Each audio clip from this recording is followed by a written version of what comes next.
Hello, everyone. I hope you're all doing well. My name is Rishik Shin, otherwise also known as Rish, and I'm a peer advisor for Hours Connect.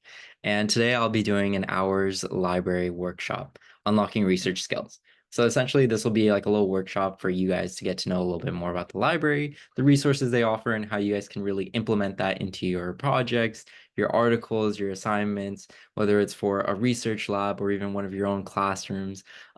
It's really important to just get to know overall these skills and see how you can really implement it on your own research journey, whether it's in Cal State Long Beach or outside. But I really hope that you guys enjoy this presentation. But with that, let's keep it going. So today our agenda will be working on Introduction to Library Services. It'll be books, journals, and databases, as well as using the library and library catalog and databases, as well as citation tools and guides. And with that, let's jump into Introduction to Library Services. So here on the far left, we have all of the typical hours for the library. And right here on the right is a little image of the library, essentially.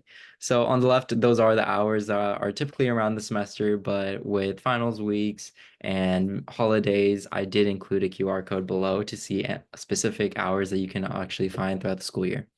But with that, let's start getting into like more about the library, like what each floor's resource offers you. So the library is really cool overall because of how diverse it is. It offers you really great advantages for no matter what group you're involved in or what resource you're kind of looking for. So to start off with the lower floor slash basement, this is kind of one of my favorite floors to go to. The library can overall be a busy building, but I think the lower floor slash basement can be a really great use resource. Since it does provide 3D printing and BMAC group studying rooms. It's a really great resource overall if you're trying to look for one of those, but as well as having a space where you can kind of be quiet in sometimes during the day. It can be a very quiet place and you can kind of really lock into your assignment or your research lab. But overall, it's a great place. First floor, the main floor, right when you enter, offers a computer lab, info desk, caffeine lab, and printers. Caffeine lab is great for grabbing a quick snack or quick coffee for the go to keep you energized. Computer lab is really great if you forgot your computer, you need to submit an assignment or just work on something. And info desk is really great if you want to ask a librarian for a question or if you want to get to know some more resources about the library. It's a really great place. They're really friendly. And the printers are really awesome too. If you have a last minute presentation that you need to print out or maybe an article for a class, you can definitely pop by. I think it's like 50 cents or something like that, where you can print really quick and easy. And then second floor, when you move upwards, it's a designated quiet floor I listed as. It's not a quiet floor, but it's typically like more less noisy compared to the other floors. So it's a really great place to just kind of lock in, relax, and just start to get to work on your assignments or your research lab.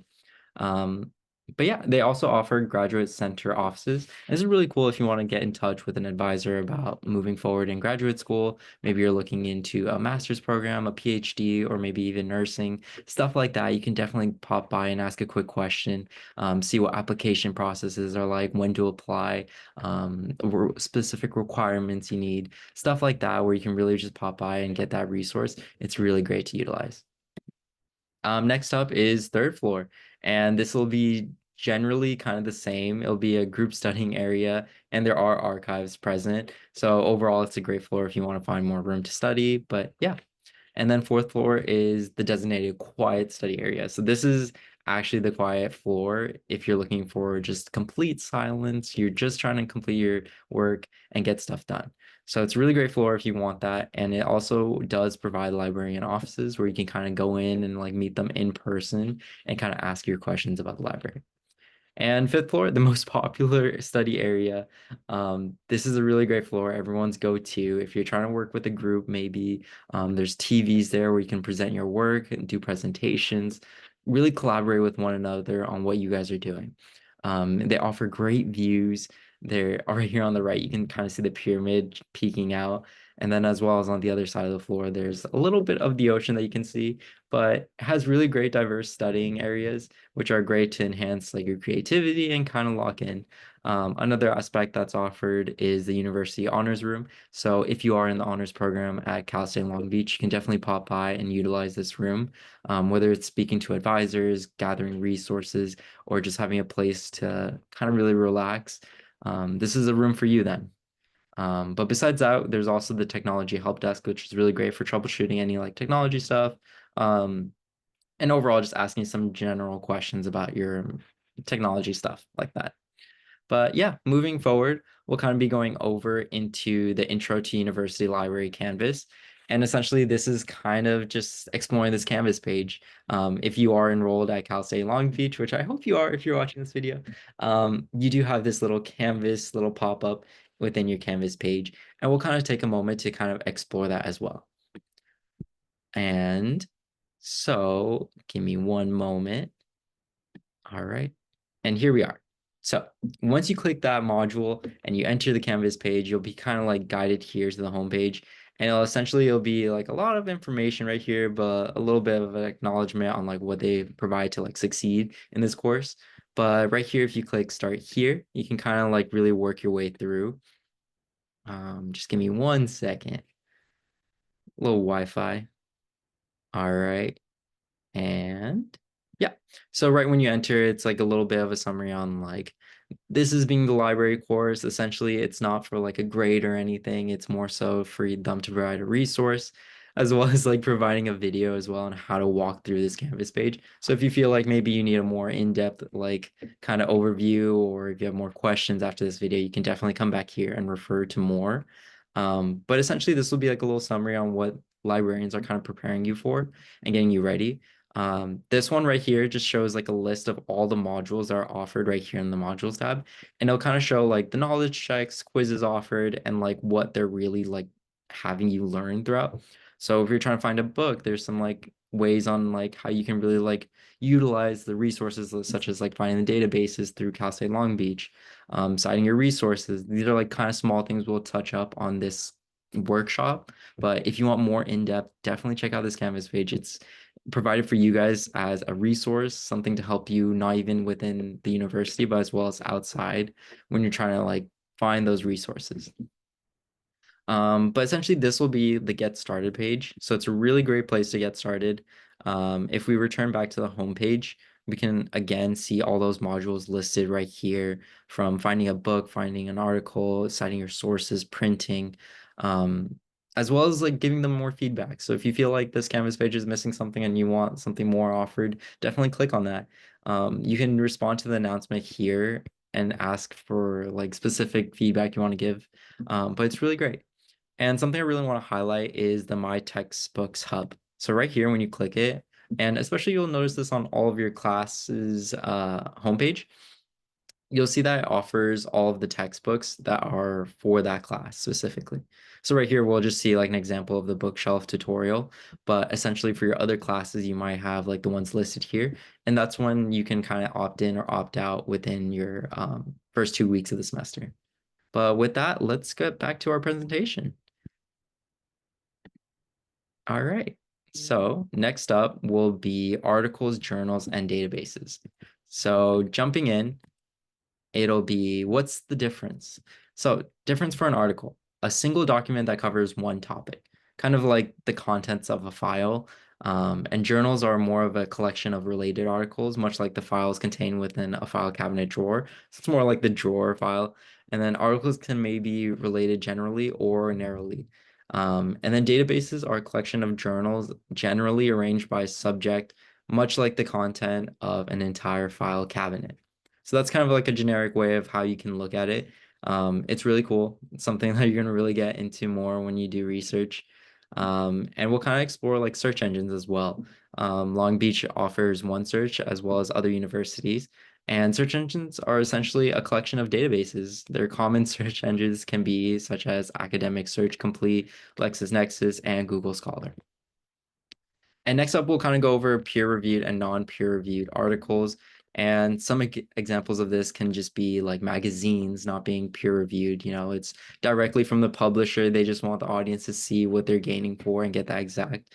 Another example of peer reviewed articles can be academic and scholarly journals. And that's essentially when you're publishing something that's getting peer reviewed from another individual where they're fact checking you. And that's kind of something you want to push out that's more factual based.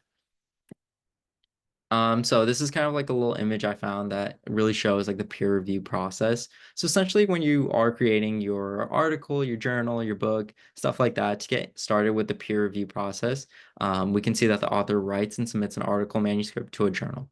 And the journal editor sends manuscript to expert reviewers to evaluate quality of research, write-up, and conclusions. And from there, expert reviewers return manuscript to editor with suggestions for changes, if any, or recommendations to publish or not to publish. And then editor reviews suggestions and returns manuscript to author for revisions. And this kind of process will take a while. This takes up to like weeks, months, even years for authors to get all of that peer-reviewed material out. That way we have no biases, whether it's collecting data, experimenting it, modeling, making those conclusions. Overall, it just comes from an objective stance. And that takes a while. That process takes a while. But once you get that, the author revises the manuscripts and resubmits. And journal editors includes in journal issues, and you get that published. And essentially, that's kind of like how the peer review process is, unlike where it's magazines or newspapers where you're kind of writing that story and just kind of pushing it out. This essentially gets rid of all that biases and makes it more objective. Next up, we'll kind of be moving into using the library catalog and databases. And for this one, I'll kind of be like moving more onto like how to use like our Cal State Long Beach databases and like how you can really utilize it for even your classrooms and like searching for more articles. Um, but yeah. So if you give me 1 second. All right, cool. So if you search up CSULB one search, you'll find this first link right here, and this will be taking you to the university library. And right here is our one search, so it's gonna be our little search engine.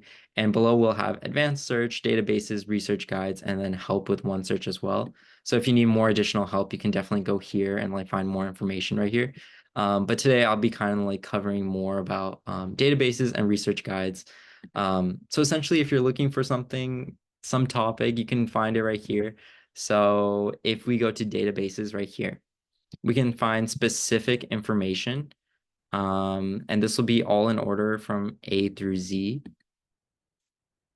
And this is essentially where you can find what you're looking for and then just search out which one. So if we go into subjects, we can kind of like eliminate which categories we're looking for. So if we're looking for something more biology focused, we can definitely select that and then search it. And we have a bunch of databases where they kind of like show you. If we see the lock, oh, sorry, 1 second. And if we definitely click on that section right here, we can definitely fill out our information and then see which side we're on just to access it.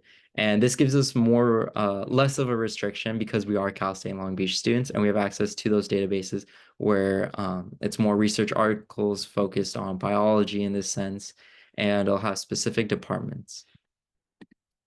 But yeah, you can customize it through here if you're looking for news, primary sources, references. You can do keywords right here, such as microplastics. Well, we got none for that. But if we're looking for life, right, we can find ones that are like Birds of the World or Medline. It's a really cool way to use databases in like finding those articles. Another cool way that we can really look at it if we return back here and kind of search it from here. So let's search up plastics. So let's say we're doing an article on the waste of plastics. If we search up plastics, it gives us a bunch of peer-reviewed sometimes. So right here, we can see that this is a journal and it's Check Holdings, as well as this one, which has online access. That means we have access if we link it online, and that'll be a video. This is a book that shows as well, and we have a variety of different sources. Another cool one is using research guides. And essentially, this is like a collection of all of the information that librarians kind of put together for you. So essentially, let's say we're looking for more of art and we're trying to learn more about art history. If we click through that, we see that Leslie Anderson, one of our librarians, has actually compiled all of the information and kind of databases and articles that we can really use that are related to art and design from New York Times and arts from arts journals. So it's really cool to really use research guides because it makes our lives more easier by seeing that collection of a certain topic. But yeah, that'll be essentially the one search in which you can kind of like guide your way through it. But it's very helpful in targeting your specific topic more in depth. But with that, let's return back to our presentation and find what we're going to learn about next.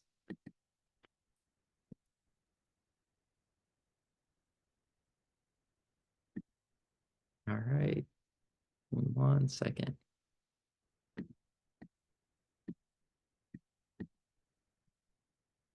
All right, so next up, oops. Okay, so next up, we'll be kind of going over citation tools and guides. And essentially, this will be a deep analysis on like why we're citing. So citation is really important because it has one of three or has three things. It has an impact, influence, and quality. Citations can really impact the credibility of how accurate your research is, whether it's collecting data, interpreting it, or even concluding it.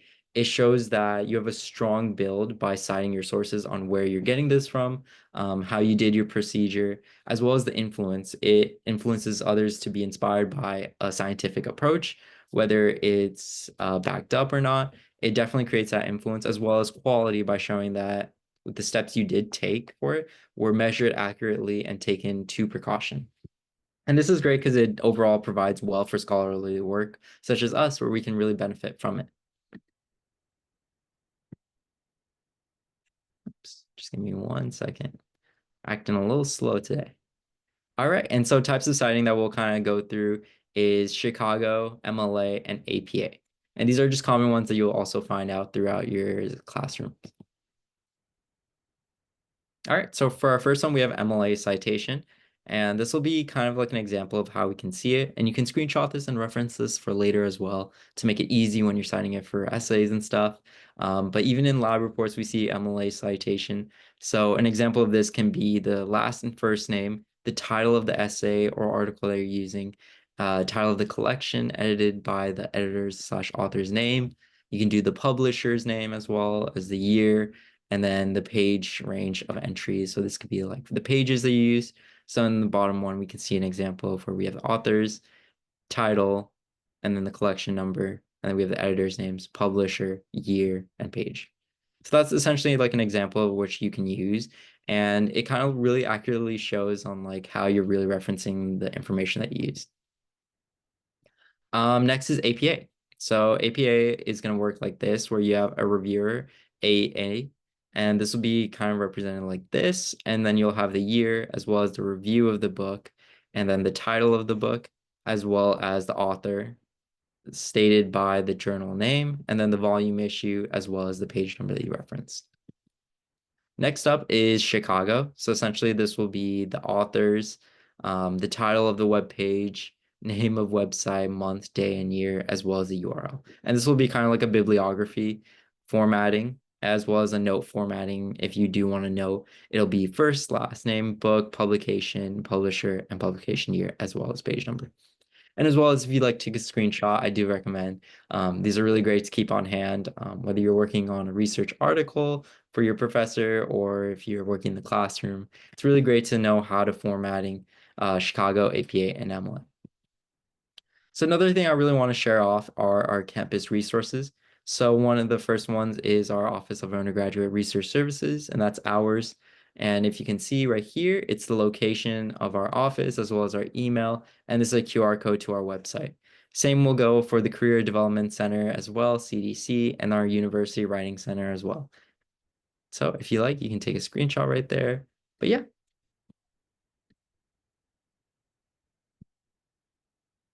Essentially, that'll be all for me. Thank you guys so much for staying too with me.